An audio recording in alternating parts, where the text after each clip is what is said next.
Hello दोस्तों, आप सभी का स्वागत है हमारे YouTube channel mission of science में। और मिशन ऑफ साइंस की ओर से जो मिशन है वो 2022 बोर्ड एग्ज़ाम, और इस 2022 के बोर्ड एग्ज़ाम को देखते हुए 12th क्लास के बायोलॉजी के VVI प्रश्न के लिए ब्रह्मास्त्र सेशन चलाया जा रहा है। और यह जो सेशन है वो 10 वॉल्यूम में कंप्लीट होगा और प्रत्येक वॉल्यूम में 30 क्वेश्चन से 35 क्वेश्चन आपको देखने को मिलेगा।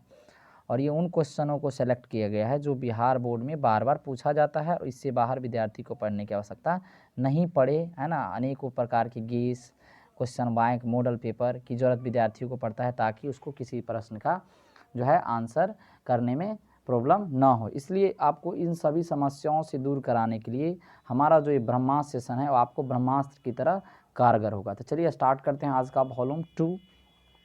इससे पहले आपको बता दें दोस्तों कि हमारे चैनल को आप सब्सक्राइब करना ना भूलें ताकि जो हम वीडियो डालें तो आपको उसका नोटिफिकेशन तुरंत पहुंच सके और आप लोगों को ज़्यादा से ज़्यादा फ़ायदा हो सके। तो चलिए स्टार्ट करते हैं आज का सेशन। आज के सेशन में टोटल 30 क्वेश्चन आपको देखने को मिलेंगे। चलिए स्टार्ट करते हैं, ठीक है। तो देखिए पहला जो क्वेश्चन है हमारा,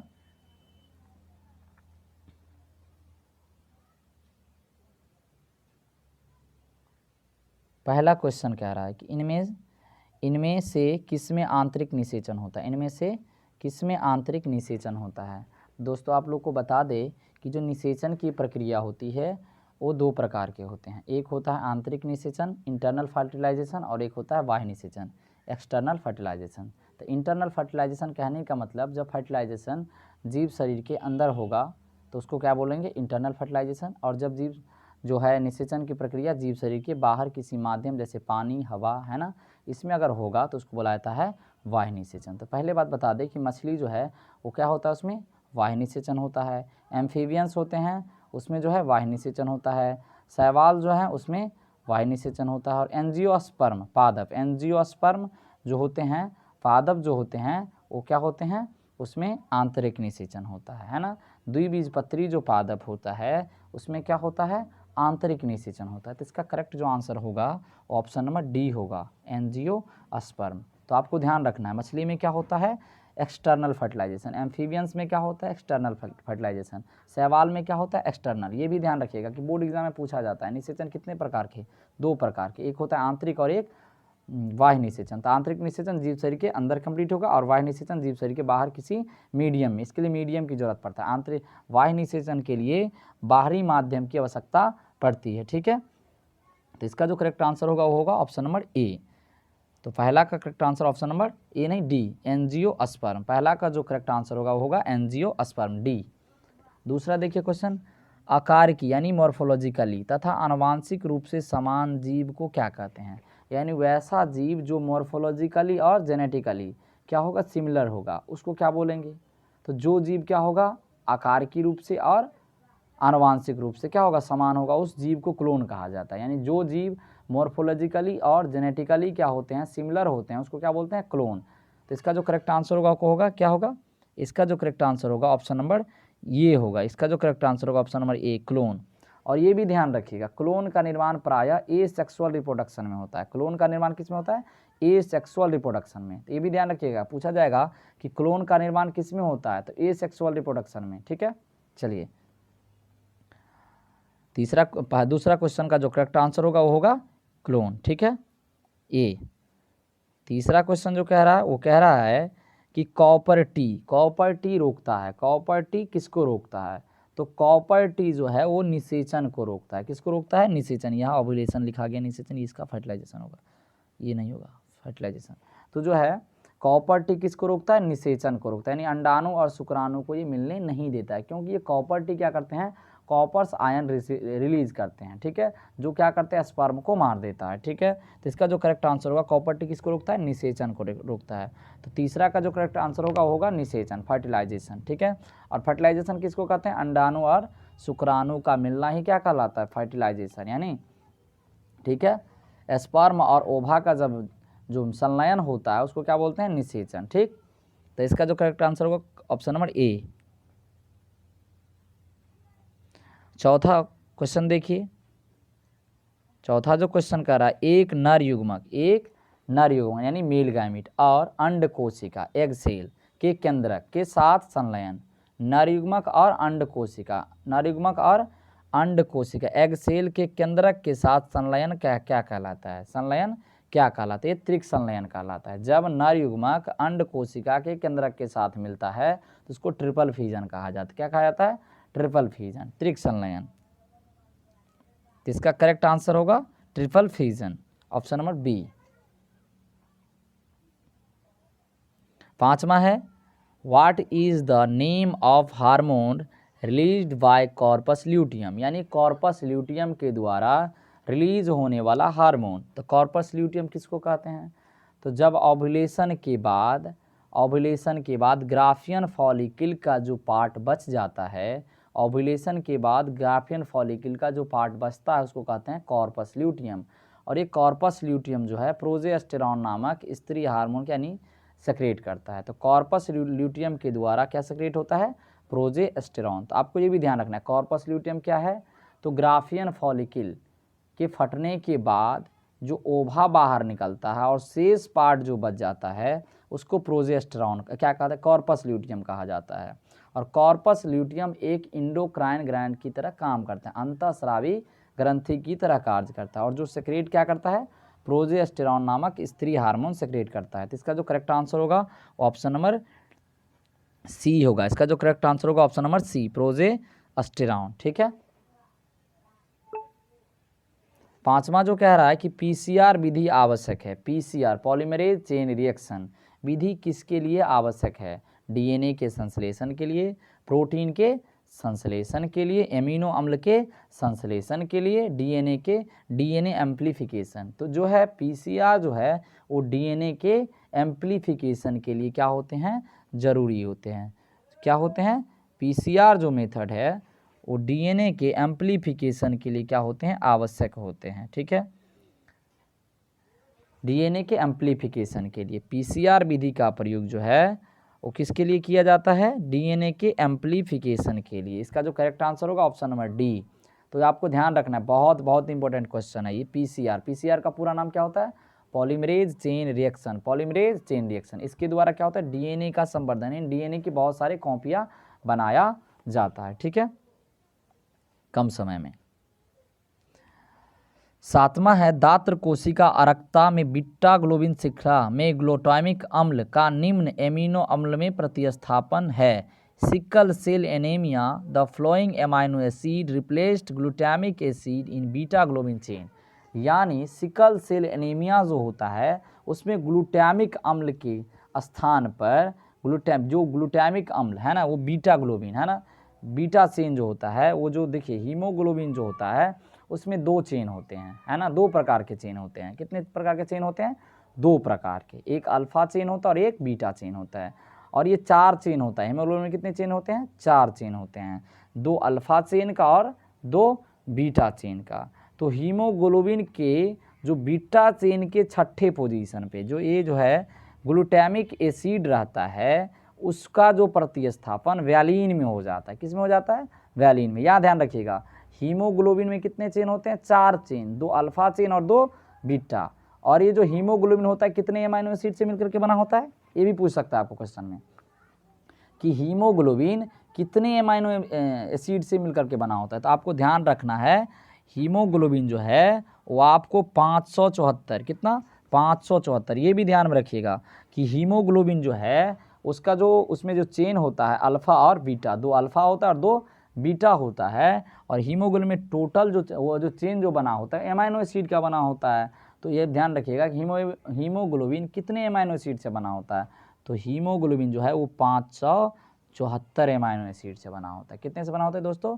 574 एमाइनो एसिड से। तो हीमोग्लोबिन का जो बीटा चेन होता है उसके 6ठे पोजीशन पर जो होता है वो ग्लूटामिक एसिड होता है। और उस ग्लूटामिक एसिड का जो प्रतिस्थापन है वैलीन में हो जाता है ना। और उससे कौन सा रोग उत्पन्न होता है? Sickle cell anaemia. Sickle cell anaemia में जो है वो आरबीसी का जो साइज होता है वो हंसुए के समान हो जाता है, ऐसा हो जाता है। आरबीसी का शेप कैसा हो जाता है? इस तरह का होता है, सिकल शेप में हो जाता है। ठीक है, तो इसका करेक्ट आंसर क्या होगा? वैलीन। ठीक है, option number B. 8 number question देखिए। 8 नंबर जो क्वेश्चन कह रहा है कि निम्नलिखित में वैज्ञानिकों ने इस्चेरिचिया कोलाई के लैक ओपेरन मॉडल है ना का जो कंसेप्ट है वो दिया था, है ना। The following scientist provide the lac concept of lac operon is Escherichia coli. इसका जो करेक्ट आंसर होगा वो होगा वाटसन एवं क्रिक। वाटसन एवं क्रिक, इसका जो करेक्ट आंसर होगा वाटसन एवं क्रिक होगा, ऑप्शन नंबर बी।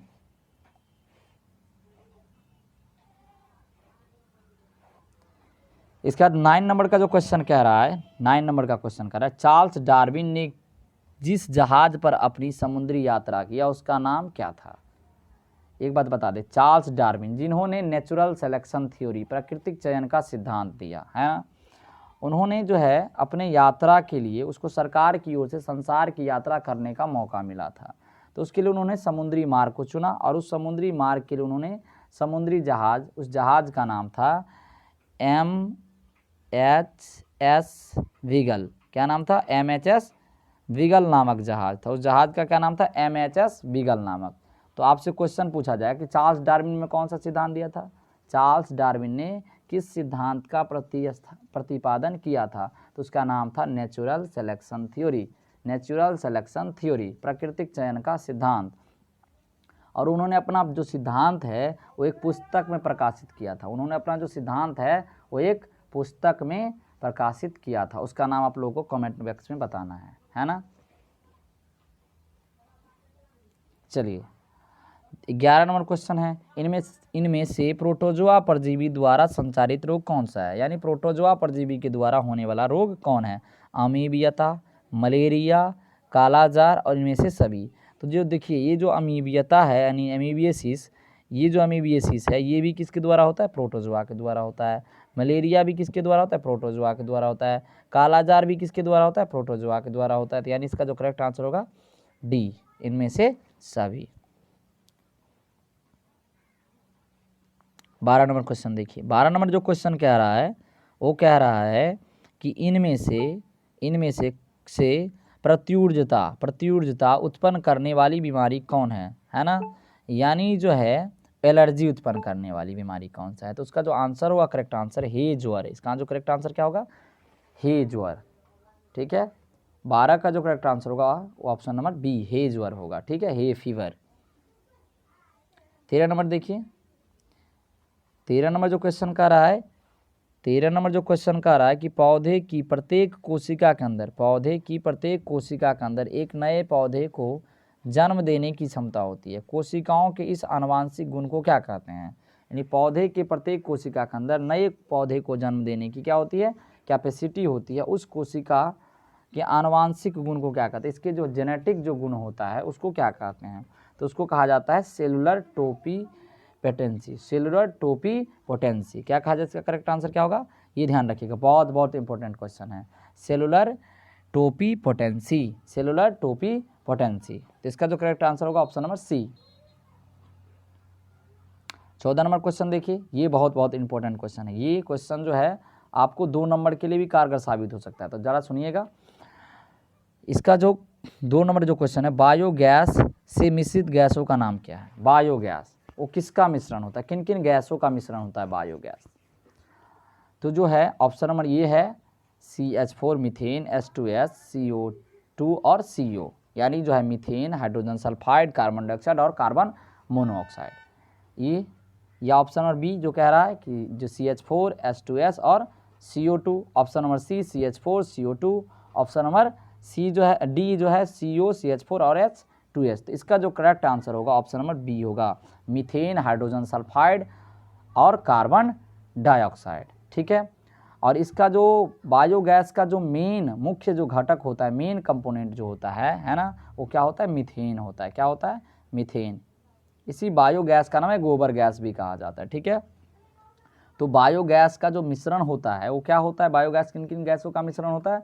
तो मीथेन, हाइड्रोजन सल्फाइड और कार्बन डाइऑक्साइड। इसका जो मुख्य घटक जो होता है, मेन कंपोनेंट जो होता है वो क्या होता है? मीथेन होता है। क्या होता है? इसका जो मेन कंपोनेंट होता है वो क्या होता है? मीथेन होता है। क्या होता है? मीथेन। ठीक है, इसका करेक्ट आंसर क्या होगा? Option number B, option number B होगा। इसका करेक्ट आंसर क्या होगा? Option number B. 15 number question कह रहा है कि प्रतिबंधक एंडोन्यूक्लिएज डीएनए के किस विशिष्ट न्यूक्लियोटाइड अनुक्रम को पहचानता है। रेस्ट्रिक्शन एंडोन्यूक्लिएज जो एंजाइम्स होता है वो डीएनए के विशिष्ट जो है वो न्यूक्लियोटाइड अनुक्रम को पहचानता है और वहाँ पर जाके वो कट लगाता है ना। ये जो है आपको रेस्ट्रिक्शन एंडोन्यूक्लिएज एंजाइम का सबसे बड़ा गुण है कि वो डीएनए के जो डीएनए का न्यूक्लियोटाइड जो अनुक्रम होता है उसके किसी विशिष्ट अनुक्रम को पहचानता है। उस अनुक्रम को कहा जाता है पॉलिंड्रोम। बहुत बहुत इंपॉर्टेंट, वो पॉलिंड्रोम सीक्वेंस को क्या करता है, पहचानता है और वहाँ पे जाकर क्या करता है, कट लगाता है। ठीक है। और डीएनए रेस्ट्रिक्शन एंडोन्यूक्लिएज एंजाइम को कटर एंजाइम भी कहा जाता है। रेस्ट्रिक्शन एंडोन्यूक्लिएज एंजाइम को क्या कहा जाता है, कटर एंजाइम। और ये कहाँ कट लगाता है, एक विशिष्ट न्यूक्लियोटाइड अनुक्रम को, और उस विशिष्ट न्यूक्लियोटाइड अनुक्रम को कहा जाता है पॉलिंड्रोम। पॉलिंड्रोम में क्या होता है, देखिए ये डीएनए का मान लीजिए क्या है, अनुक्रम है। इसका ये 3 प्राइम और ये 5 प्राइम और ये 5 प्राइम और ये 3 प्राइम। तो जो क्या होता है, ये जो इसमें एमाइनो एसिड होते हैं, यानी वैसा अनुक्रम जिसमें 3 प्राइम से 5 प्राइम और 5 प्राइम से 3 प्राइम, 3 प्राइम से 5 प्राइम और फिर 3 प्राइम से 5 प्राइम, पढ़ने पर क्या होगा, समान होगा, है ना। वो अनुक्रम क्या होगा, समान होगा, उसको क्या कहा जाता है, पॉलिंड्रोम। जैसे देखिए एक वर्ड हम आपको लिखते हैं,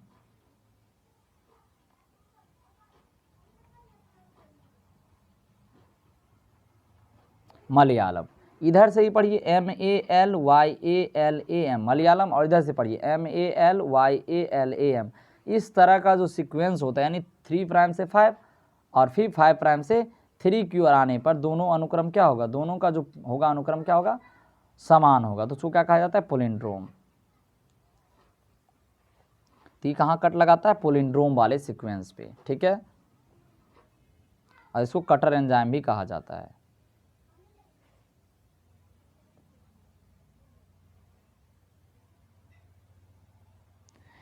सोलह नंबर क्वेश्चन देखिए, ई कोलाई क्लोनिंग संवाहक PBR322 में प्रतिबंधक स्थल श्रृंखला मौजूद होता है। ई कोलाई क्लोनिंग संवाहक PBR322 में प्रतिबंधन स्थल श्रृंखला मौजूद होता है।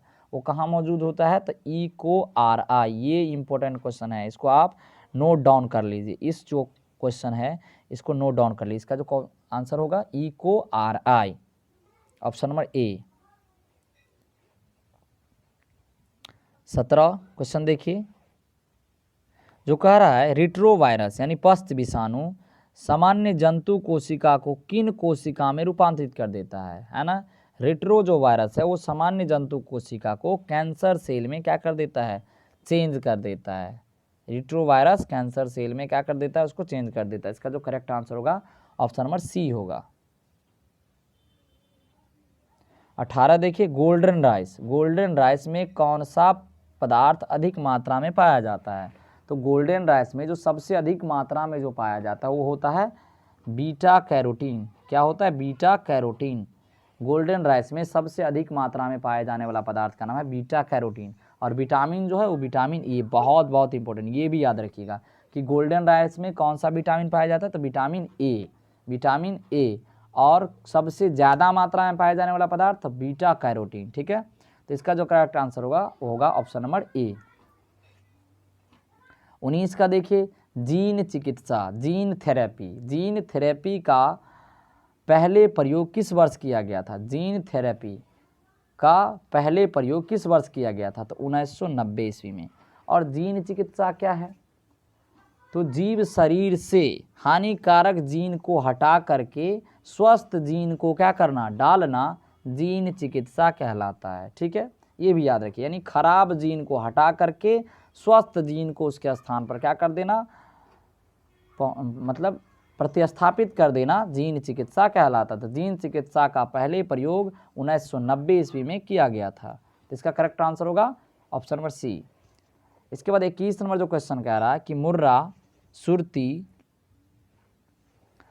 और मेहसाना, मुर्रा, सुरती और मेहसाना किस प्रजाति का जो नस्ल है, वो मुर्रा, सुरती और जो मेहसाना है वो जो आपको है वो भैंस की प्रजाति का नस्ल है, जिसमें सबसे जो है इम्पोर्टेंट जो है वो आपको मुर्रा नस्ल। पूछा जाएगा कि सबसे अत्यधिक दूध देने वाली जो है भैंस की नस्ल कौन है, तो मुर्रा है। तो मुर्रा, सुरती और मेहसाना, याद रखिएगा ये भैंस की प्रजाति है, ठीक है। इसके बाद ऑप्शन नंबर 22 जो कह रहा है, ऑप्शन नंबर क्या कहता है, क्वेश्चन नंबर 22 जो कह रहा है AZT जो ड्रग्स है वो किसमें यूज किया जाता है, किसके लिए, यानी किस बीमारी के इलाज के लिए उसका इस्तेमाल किया जाता है। AZT औषधि किस के इलाज में प्रयुक्त होता है। AZT drug is use in the treatment of, है ना, किस जो है बीमारी के इलाज के लिए AZT औषधि का उपयोग किया जाता है। तो उसका जो करेक्ट आंसर होगा option number B, AIDS. AIDS के जो है जो इलाज के लिए, वैसे तो एड्स जो है इस रोग की कोई अभी सफल जो है इलाज संभव नहीं हो पाया है, लेकिन इसके लिए एक जो टीका है उसका नाम है जो औषधि है वो AZT है ना।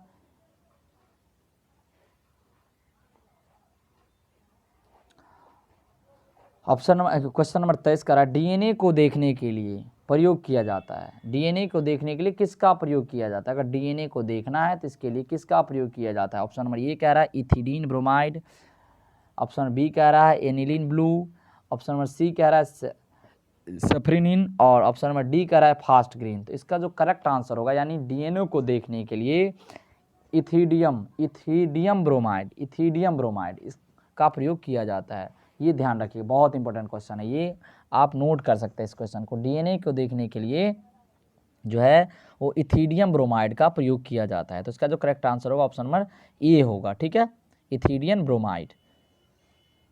इसके बाद 25 नंबर जो क्वेश्चन कह रहा है वो कह रहा है सापेक्ष जैविक संतुलन के ह्रास का कारण क्या है। सापेक्ष जैविक संतुलन के ह्रास का कारण क्या है। तो इसका जो कारण है ऑप्शन नंबर ये बता रहा है निम्न तापन, लो टेम्परेचर, उच्च तापन हाई टेम्परेचर, रेडिएशन और पॉल्यूशन। तो इसका करेक्ट आंसर जो होगा वो होगा पॉल्यूशन, यानी सापेक्ष जैविक संतुलन का कि जो ह्रास का कारण है वो है पॉल्यूशन। पॉल्यूशन की मात्रा बढ़ने से जो है, पॉल्यूशन की मात्रा बढ़ने से अन्य गैसों की मात्रा क्या हो रही है, बढ़ रही है, यानी पोल्यूशन होने से क्या हो रही है, गैसों की जो है वो मात्रा बढ़ रही है, जो क्या कर रहा है, जैविक संतुलन को क्या कर रहा है, हानि पहुंचा रहा है, ठीक है, हमारी जो इकोसिस्टम है उसको क्या कर रहा है, ये इफेक्ट कर रहा है, ठीक है। इसका जो करेक्ट आंसर होगा ऑप्शन नंबर डी होगा, पॉल्यूशन।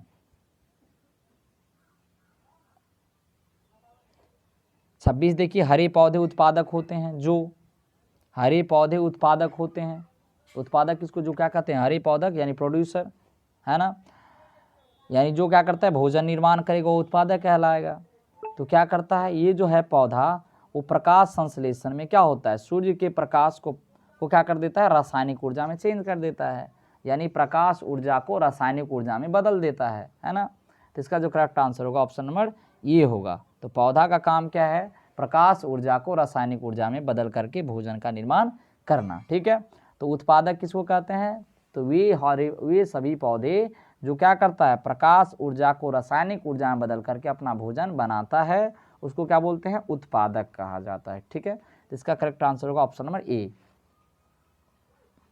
27 देखिए, 27 कह रहा है कि विश्व की जलवायु को खतरा है। विश्व की जो जलवायु है उसको किससे खतरा है, तो विश्व की जलवायु को खतरा किससे है, CO2 की मात्रा बढ़ने से, बी CO2 की मात्रा बढ़ने से, सी ओजोन की मात्रा बढ़ने से, डी N2 की मात्रा बढ़ने से। तो आप जानते हैं जो है वो विश्व की जो जलवायु है उसको जो खतरा है वो है CO2 की मात्रा बढ़ने से, CO2 की मात्रा बढ़ने से, है ना।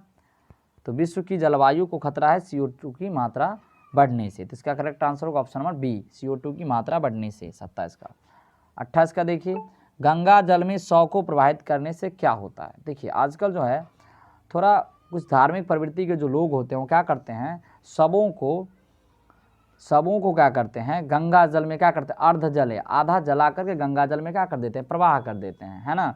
जिससे क्या होता है, ये जो गंगा जल में पहली बात ऑक्सीजन का लेवल गिर जाता है, ठीक है, साथ ही साथ और उसमें क्या हो जाता है, ऑक्सीजन की मांग बढ़ जाती है, जीवाणु जो होते हैं उसकी संख्या भी बढ़ जाता है, यानी BO2 में वृद्धि, है ना, यानी बायोलॉजिकल ऑक्सीजन डिमांड, है ना, यानी उसमें ऑक्सीजन का क्या हो जाता है, डिमांड होने लगता है, यानी जल में घुलित ऑक्सीजन की भी क्या हो जाती है, कमी हो जाती है। जीवाणु की वृद्धि में भी क्या हो जाती है, जीवाणु में भी वृद्धि हो जाती है। तो इसका जो करेक्ट आंसर होगा ऑप्शन नंबर डी होगा। इसका जो करेक्ट आंसर होगा ऑप्शन नंबर डी। तो क्या आप लोग बताइए, गंगा जल में, गंगा जी में क्या सबों को प्रवाहित करना चाहिए क्या? लोगों का जो इसमें मन में जो एक दुविधाएं हैं कि क्या करते हैं, सबों को गंगा जल में क्या कर देते हैं, प्रवाह कर देते हैं कि हमारे जो है इसका क्या मिल जाएगा, इसको मतलब जो क्या बताएं, नहीं बताएंगे, चलिए आप लोग खुद जानते हैं, ठीक है। तो इसका जो करेक्ट आंसर होगा ऑप्शन नंबर डी होगा, ठीक है। यानी गंगा जल में सबको प्रवाहित करने से क्या होगा, ऑक्सीजन का डिमांड होगा, उसको क्या बोलते हैं, बायोलॉजिकल ऑक्सीजन डिमांड है ना, BOD। जल में घुलित ऑक्सीजन की कमी हो जाएगी, जीवाणु में वृद्धि होगा। तो इसका करेक्ट आंसर होगा ऑप्शन नंबर डी। 29 में देखिए, मेंडल ने अपने प्रयोग में सफल हुए, है ना, मेंडल ने अपने प्रयोग में क्या हुए, सफल हुए। तो इसका कारण, सबसे बड़ा जो कारण था, उन्होंने मटर के पौधे को चुना था, है ना, मटर के पौधे को चुना था, उनको इसलिए सफलता मिली। और बहुत कारण है, लेकिन मेन कारण आपको ये ऑप्शन के अनुसार देख करके बता रहे हैं, है ना। तो इसका जो करेक्ट आंसर होगा, उन्होंने मटर के पौधे को क्या किए थे, चुने हुए थे, है ना, इसलिए उनको इस प्रयोग में सफलता मिली। क्यों चुने थे, है ना, वो आपको 2 नंबर वाले क्वेश्चन जब हम कराएंगे अपनी सीरीज में, उसमें बताएंगे आप लोग को।